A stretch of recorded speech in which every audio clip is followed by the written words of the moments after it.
thinking creatively. Find out how it can give you a competitive edge. But first, find out the advantages of taking a holistic approach to your wealth management. From technological breakthrough to innovative business strategies, from manufacturing to e-commerce, from telecommunications to the home computer. On World Business Review with Alexander Haig.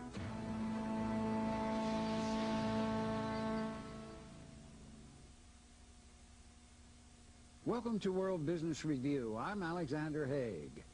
A new approach to wealth management is going well beyond what's in your bank account. Joining us with more on the meaning of true wealth is Lee Brower, founder and CEO of Empowered Wealth. Welcome, Lee. We're delighted to have you. Thank you. Now, also joining us is Marshall Thurber, an expert in future trends.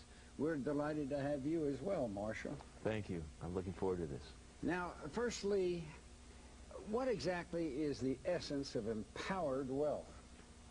I think the best way I can answer that, Al, is to give you an experience that I had years ago. I was flying home from my grandmother's funeral, and the thought that dominated my thinking at that time was, as I listened to all the stories that I'd never heard before, and that her experiences that I'd never learned from before, I was in deep thought, and the person next to me started chatting. He was a rather chatty kind of a guy, and he said, you know, hey, what do you do for a living?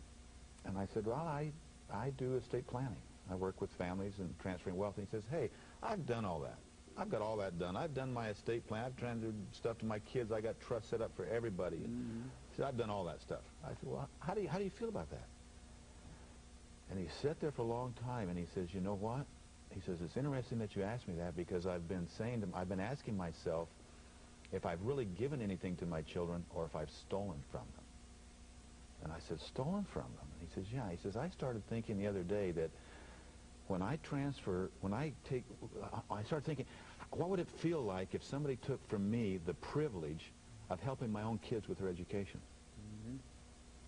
And I started thinking that I didn't have any other choice, that the system itself provides me with alternatives, but I didn't like the alternatives because they were focused on taxes and on finances. He says, I didn't know what to do.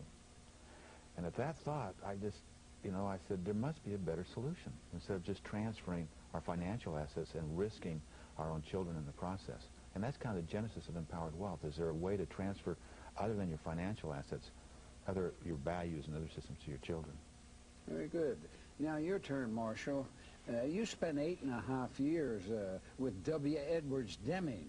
How do these experiences apply to this discipline we're talking about? Well, I know that you were with General MacArthur over after World War II, and at that time, MacArthur brought in Deming, and Deming brought the systems approach to business management, and basically transformed the economy in 5 years.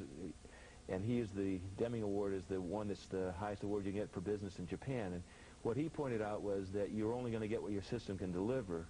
And what's going on here with Empowered Wealth is that they have a unique, evolving system that really does allow wealth creators to transfer not only their financial assets, but the intellectual and human capital that allows the assets to perpetuate themselves over time. And so it's a systems approach, much like the systems approach that transformed the world economy through Deming.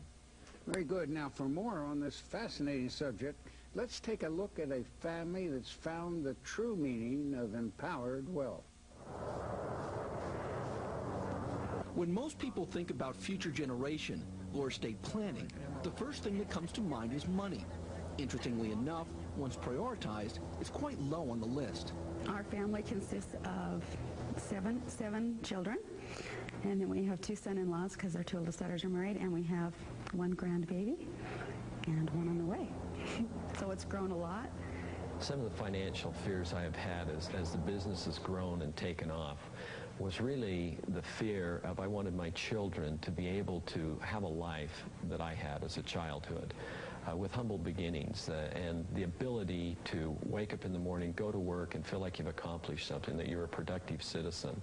And the real fear I had as I watched wealthy families, as I watched their children out at the country club, and they didn't have jobs, and they just kind of lived by the swimming pool and played golf during the day. They weren't really productive citizens, and that was my greatest fear. And it almost got to the point for me where I decided, you know what, why am I working so hard to create this wealth when it will probably just destroy what my really ultimate goal is of having a successful family with productive children that are productive not only in the workforce, but also productive in society, in civic, and in community and church. The family bank helps business owners like the Petersons to not only define their priorities, it gives them a clear roadmap for the future. As I identified these fears that I had as we started acquiring wealth, I realized that I needed a system, a financial system in place, that it would be a system that would go beyond my generation and my children's generation. And that's where the family bank came into play for me in my personal life. Because all of a sudden the light switched on and I said, you know, here is something that we can pass on from generation to generation. We can pass it on through and not destroy our future generations, but they can build upon it. They can build upon the wealth that we have, and we can sustain the family bank. The empowered wealth system to me has really given me a renewed energy and a renewed drive to go after and grow the business and gain the wealth, because I realize now it's not going to be a detriment to my children. It's actually an asset to them. The truth here is that it's empowered thinking that is the engine for real growth over multiple generations. When empowered minds focus on self, family, neighborhood, community, state, and country, anything is possible. For World Business Review, I'm Jeffrey M. Schuler reporting. What is the biggest danger your clients face? You know, as we, in talking with this first gentleman that was on the airplane, you know, his biggest danger, his biggest frustration was that he was going to ruin his children, that his wealth would actually end up ruining the children. And I've thought about that many times since, and I said, well, how crazy is that? Because money doesn't ruin people. The love and how we treat money ruins people. We did a survey recently where we surveyed affluent families throughout the country and asked them what their biggest concerns were. And they came back, the three biggest concerns that they had was, first of all, loss of choice and control. They wanted to maintain choice and control in their lives. They did not want to give that up. The second thing was that they did not want their money to ruin their children. They felt like their money could ruin their children, so they wanted to find an alternative solution that would be able to protect and preserve their children. The third thing is that they didn't want their legacy to die when they did. They wanted to leave something that was lasting, that outlived them and carried on. So I think that's the three greatest dangers that families face. Very good. Now, how does your approach bring clarity to families, and why is this clarity so important today? Well, I think that it not only brings clarity, but it brings balance, focus, and confidence as well. I think those are the four attributes that families really derive out of this. And we focus, when we look at a traditional family, we focus on several different types of assets, not just their financial assets. What we do is we optimize assets. In fact, Al, when you hear the word assets, what do you normally think of? What do most people normally think of when they hear the word assets? Money. Right, exactly. So they think of their money, stocks, bonds, real things, the things that they find on their financial statements. That's right. But do you have assets that you value more than your money? Well, sure. Yeah. Of course. Yeah. Your health? I mean, would you trade your health for more money? Your name, your credibility. Name, credibility, Sure. family, your values. You know, now we've had some problems in corporate America recently with people trading their values for more money. But most people, when asked that question, wouldn't dare, or they wouldn't want their children to trade their values. Well, we call those human assets, the individual health, happiness, and well-being of family members.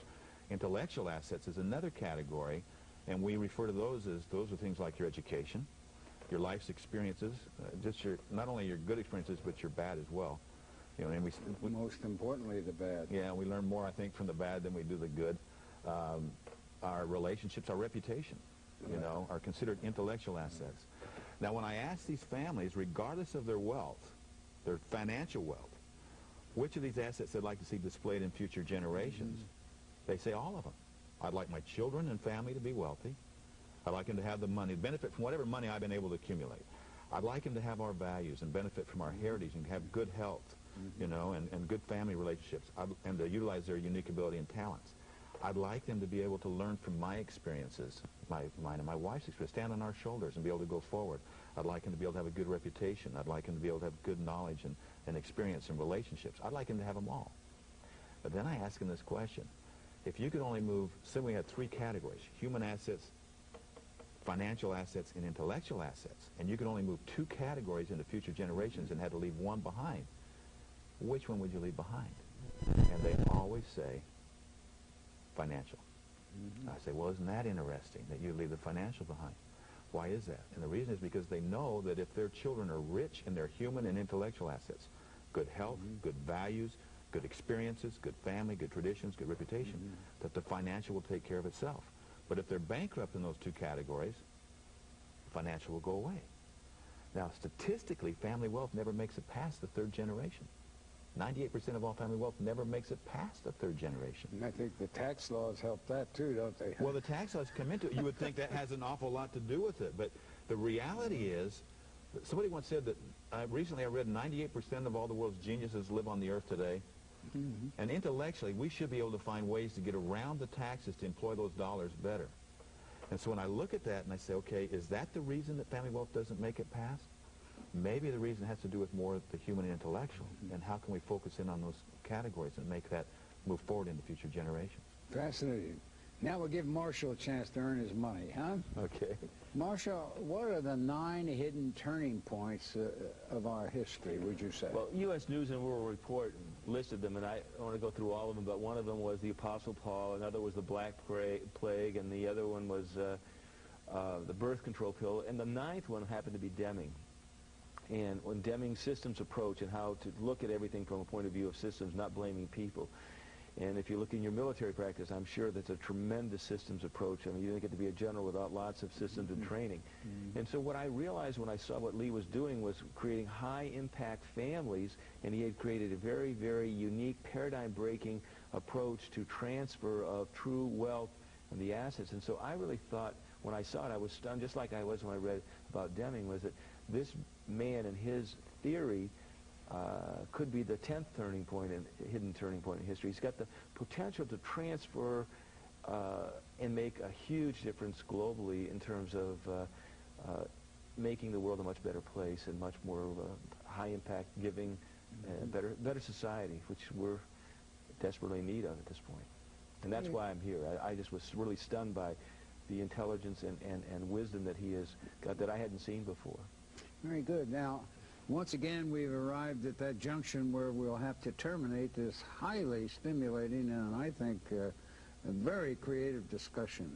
So before doing so, I'd like to thank you, Lee, for your marvelous presentation here today. Thank you very much, very much.